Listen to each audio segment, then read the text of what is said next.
चलो again good morning. तो आज हम लोग पढ़ने जा रहे हैं अनोखी मदद। ठीक है, मतलब मदद भी ऐसा जो सबसे अनोखी मदद का शीर्षक का अर्थ भी यही है कि मदद कर रहे हैं लेकिन बिल्कुल अलग तरीके का मदद, कि सामने वाले को पता भी न चले कि हम मदद कैसे कर रहे हैं। तो ये कहानी एक ऐसे परिवार की है जो कभी साधन संपन्न था, यानी कभी बहुत सुखी संपन्न था, किसी चीज़ का अभाव नहीं था, लेकिन बाद में ये निर्धनता का शिकार हो गया, बाद में गरीब हो गया। घोर आवश्यकता होने के बावजूद परिवार के लोग पुरानी खानदानी इज्जत को ढोते रहते हैं और कहीं काम करने से बचते रहते हैं। बहुत से लोग ऐसे देखिएगा, भले एकदम गरीबी में जी रहे हैं, पर चूँकि अपर कास्ट के हैं, ऊंची जाति के हैं, या कभी बहुत पैसे वाले थे अब निर्धन हो गए हैं, तो कोई छोटा मोटा काम कैसे करेंगे, समाज में प्रतिष्ठा जाएगी, इसलिए भले भूखे रहेंगे, गरीबी में जिएंगे, लेकिन कोई छोटा मोटा काम नहीं करेंगे। ऐसा होता है। ऐसे में किसी एक व्यक्ति ने उनकी किस प्रकार मदद की, वही इस पाठ में दिया हुआ है। समझ में आ रही सबको, है ना? चलिए, किसी शहर में एक कुलीन परिवार रहता था। उसमें 4 भाई थे। कुलीन मतलब साधन संपन्न। परिवार की जायदाद व धन दौलत बर्बाद हो चुकी थी। चारों भाई हुनरमंद व पढ़े लिखे थे। चारों भाई पढ़े लिखे थे और सब में कोई ना कोई हुनर था। फिर भी वे अपनी पुरानी खानदानी इज्जत के कारण कहीं कोई नौकरी चाकरी या काम धंधा नहीं कर पाते थे।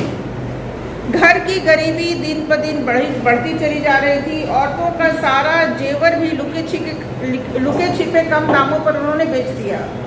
घर में जो भी कीमती सामान था सब बिक्री हो चला, लेकिन काम करना उनको गवारा न था।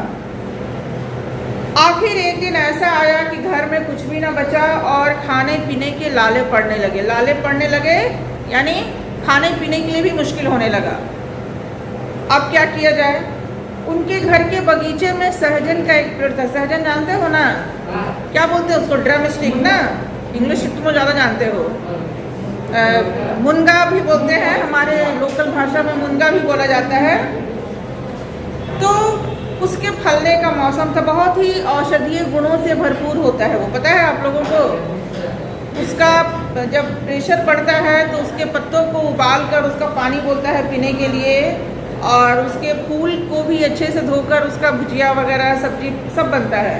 पत्तों का भी लोग साग के रूप पत्तों के रूप में भी साग बना के खाते हैं उसका, ग्रामीण क्षेत्र के लोग। और सहजन तो सांभर में या ऐसे भी सब्जी बनती है उसकी। बड़ी लंबी लंबी और हरी भरी सहजन की फलियां डालियों से लटक रही थी। जब शाम हो जाती और चारों तरफ सन्नाटा सा छा जाता तो उन चारों भाइयों में से कोई एक उस पेड़ पर चढ़ जाता और फलियों को तोड़कर नीचे गिरा देता। कुछ रात बीते कुंजड़िन, जो सब्जियां बेचती हैं उनको कुंजड़िन कहा जाता है, आती और सहजन की फलियां खरीद कर ले जाती। मतलब वो काम भी वो छुपके करते थे अपने। देखिए, इस पाठ में यही संदेश दिया गया है कि कोई भी कर्म करने में शर्मिंदगी हमें महसूस नहीं होनी चाहिए। कोई भी काम छोटा नहीं होता है। शर्म किस चीज़ में है? गलत काम करने में। चोरी करने में शर्म है, कोई भी नीच कर्म करने में शर्म है। बाकी कोई भी काम छोटा नहीं होता है अगर आप उसको ईमानदारी से करते हैं तो। इनको फलियां तोड़ने में भी शर्म आती थी, इसलिए रात के अंधेरे में तोड़ते थे। और एक कुंजड़िन आती रात के अंधेरे में ही और सहजन की फलियां खरीद कर ले जाती। इससे जो थोड़े मोड़े पैसे आते उन्हीं से परिवार का निर्वाह होता था। दिवाली के दिन एक दिन उनका एक रिश्तेदार उनके यहाँ आया। इससे उन लोगों की बुरी दशा की जानकारी न थी। उसको मालूम नहीं था कि क्लास बात नहीं करें।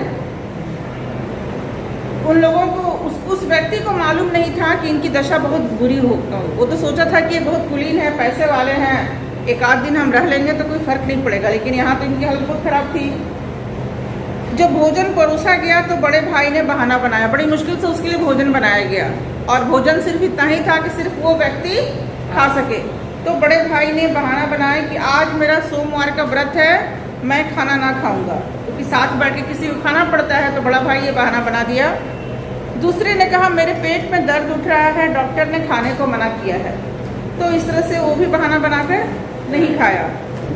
तीसरे भाई का कहना था कि उसे अपने दोस्त के यहाँ दावत में जाना है, उसके किसी दोस्त के यहाँ कोई पार्टी है, वहाँ उसको जाना है, अतः वो भी उस भोजन में उस व्यक्ति के साथ शरीक न हुआ, यानी शामिल न हुआ।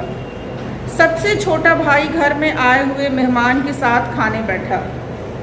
अब किसी न किसी को तो साथ में बैठना था, सब तो बहाना नहीं कर सकते थे। चौथा भाई साथ में बैठा, 2 थालियाँ लगाई गई।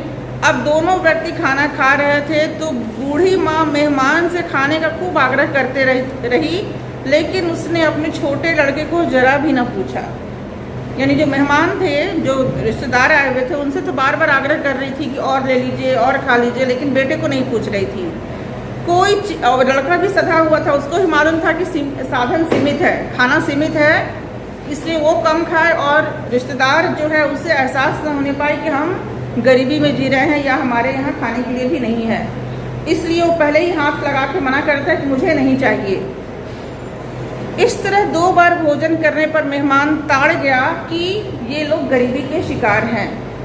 फाका कशी के मारे घर की हालत, फाका कशी यानी भूखे रहने के कारण घर की हालत ख़राब है, खाने पीने की तकलीफ़ बढ़ गई है, फिर भी ये अपनी झूठी ख़ानदानी इज्जत के कारण तकलीफ़ में है। किसी तरह उस रात का खाना खाकर वह मेहमान बरामदे में सो गया। अब जब ये पता चल जाए कि सामने वाला जो हमको खाना खिला रहा है, मुझे खिलाने के चक्कर में बाकी सारे लोग भूखे रह रहे हैं, तो वो खाना तो उसके मुंह में हजम होगा ही नहीं या अंदर जाएगा ही नहीं।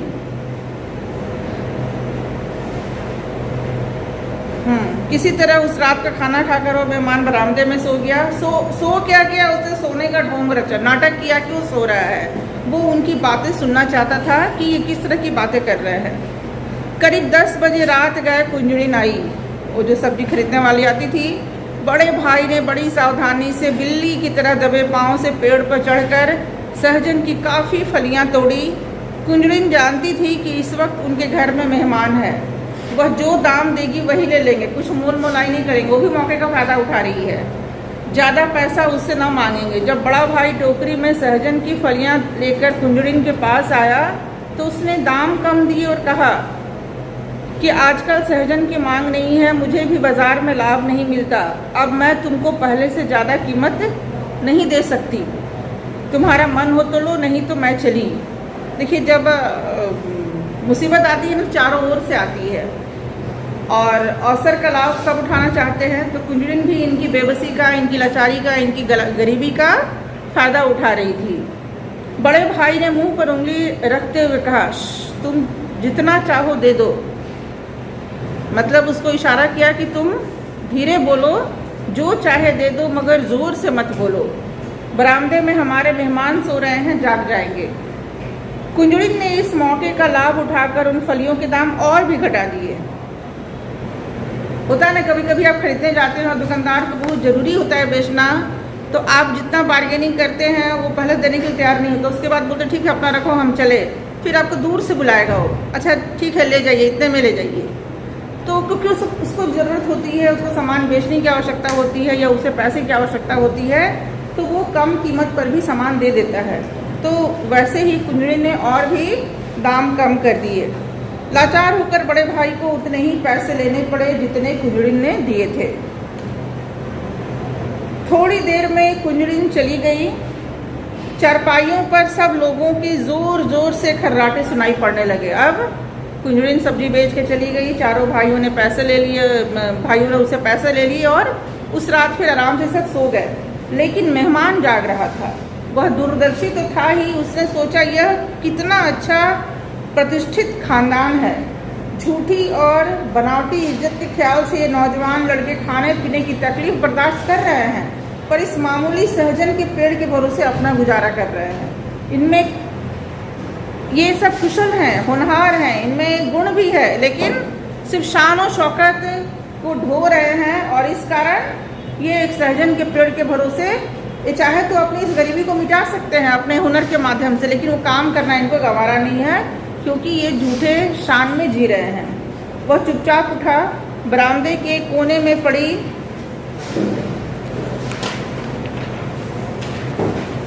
कुल्हाड़ी उसने उठा ली और बिना किसी आहट के उस सहजन के पेड़ के पास पहुंच गए। उसने पेड़ को जड़ के पास से काट कर धरती पर गिरा दिया। फिर पाँव फटने से पहले ही अंधेरे में वो मेहमान वहां से चले गए। सवेरा हुआ, बड़े भाई ने उठकर देखा कि मेहमान बरामदे से गायब हैं और बगीचे में सहजन का पेड़ कटा पड़ा है। घर को सहारा देने वाले किसी बुजुर्ग के मरने से जो मातम हो जाता है, वैसा ही मातम उस परिवार में फैल गया। क्योंकि एक प्रकार से देखिए तो वो जो सहजन था वो उस घर का मुखिया था, उसी की आमदनी से घर चलती थी, तो उसके काटे जाने से कुछ वैसा ही शोक घर में व्याप्त हो गया। घर की बुढ़िया कहने लगी, यह दुष्ट मेहमान कहाँ से आया था? यह रिश्तेदार नहीं, पिछले जन्म का हमारा दुश्मन था। अगर इसे हमारी बुरी हालत पर तरस आ रहा था तो चुपचाप हमारे घर 8-10 मन अनाज भेज दिया होता। देखिए, जब तक आपको सहारा मिलते रहेगा ना, आप खुद करने की कोशिश नहीं करोगे। हम क्वेश्चन क्यों छोड़ते हैं आप लोगों के ऊपर? ताकि आप फिर से चैप्टर को पढ़ें और उसका प्रश्न खोजकर खुद लिखें। अगर आप अपने से लिखना शुरू कर दोगे तो आपको याद करने की आवश्यकता नहीं होगी। हमें सब प्रश्न का उत्तर कहाँ से पता चल जाता है? क्योंकि हम लोग उस चैप्टर को ध्यान से पढ़ते हैं आपको पढ़ाने के लिए। हम लोग तो कहीं बैठ कर रटते नहीं है ना। और ये पाठ भी हमारे लिए नया नहीं, ऐसा नहीं कि सब कुछ हमने पढ़ा हुआ अपने ज़माने में, लेकिन पढ़ाने के क्रम में ही हम लोग उसको पढ़ लेते हैं और हमें उसका आंसर पता हो जाता है। आप लोग भी अगर उतनी ही सावधानी से पढ़ोगे तो आपको भी सारा उत्तर मिल जाएगा। तो इन लोगों को जब तक सहारा मिल रहा था तब तक काम करना नहीं चाह रहे थे। सरकार की बहुत सी पॉलिसी है अभी, जो गरीबों को बीपीएल कार्ड बनवा के इतना अनाज देती है, ये करती है, वो करती है, पैसा देती है, बच्चों को पढ़ने के लिए पैसा दे रही है। बच्चे पहले साइकिल का सरकारी स्कूल में बच्चों को पैसा भेजा जाता था, 3-3 हज़ार रुपये अकाउंट में चला जाएगा, साइकिल नहीं खरीदाएगा उनका, उससे कुछ और काम हो जाता था घर का। अभी सरकार क्या की है, बोली साइकिल देंगे सबको। तो जब तक सहारा मिलते रहेगा ना आपको, आप खुद से काम नहीं कीजिएगा। इसलिए जितना हो सके कम से कम दूसरों की मदद लेनी चाहिए।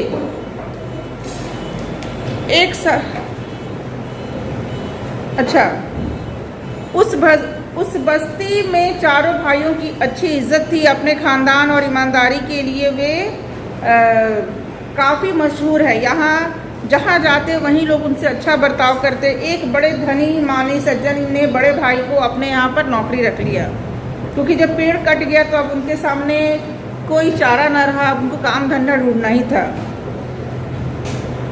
अन्य भाई भी कहीं ना कहीं नौकरी करने लगे। 1 साल हो गया, चारों की माली हालत अच्छी हो गई। जब 4 तरफ से पैसे आने लगे, पहले एक सहजन का पेड़ से पैसा आता था और अब चारों भाई कमाने लगे। अब घर में दूध घी की कमी नहीं रही। दूसरी दिवाली आई, वही मेहमान फिर उनके यहाँ आया। उसने कबूल किया कि आंगन का वह पेड़ उसी ने कुल्हाड़ी से काट गिराया था। उस कठोर कर्म के पीछे उसके दिल में नेक नियति थी, कोई खराब इरादा न था। घर के लोग भी अच्छी तरह जान गए थे। उन चारों भाइयों ने बड़े प्रेम से अपने मेहमान की खातिरदारी की और उसे विदा करते समय कहा, उस दिन आपने हमारा सहजन का पेड़ नहीं काटा, मानो हमारी काहिली और बदकिस्मती को काट कर फेंक दिया था। जो काम चोरी थी, काहिली मतलब जो काम चोरी थी, आलस था उनमें, उसको काट कर फेंक दिया था। अगर आप हम पर तरस खाकर 10-5 मन अनाज हमारे घर भेज देते तो हम और भी गिर जाते, बिल्कुल ही बुज़दिल बन जाते। बुज़दिल मतलब डरपोक। आपने हमारे बगीचे का पेड़ गिराकर हमारी गिरी हुई किस्मत को ही ऊंचा उठा दिया। दुनिया में भाई बंधु हों तो ऐसे ही हों। काका कालेलकर की ये रचना है।